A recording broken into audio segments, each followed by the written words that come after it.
महंगाई और सियासी अफरा तफरी के आलम में दिन ब दिन ज़रूरियात ज़िंदगी की अशिया अवाम की पहुँच से दूर होती जा रही हैं। रुपए की कदर में बतदरीज कमी परेशानियों में इजाफा कर रही हैं। ऐसी सूरत हाल में इंटर बैंक से एक और परेशान कुन खबर आई है। इंटर बैंक में डॉलर की कीमत में मामूली इजाफा हुआ है, जबकि ओपन मार्केट में रुपए के मुकाबले में दीगर करेंसियों की कीमत में मिला जुला रुझान रहा। स्टेट बैंक के मुताबिक इंटर बैंक में अमेरिकी डॉलर 16 पैसे महंगा हो गया।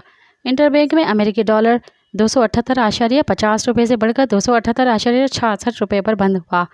माहिरीन का कहना है कि दरआमद बिल की तलब पर रुपए पर प्रेशर देखा गया है। मज़ीद ख़बरन ऐं तफ़सीलात लाइ विज़िट कयो असांजी वेबसाइट www.awamiNewsHD.com ऐं ॾिसंदा रहो अवामी न्यूज़ HD।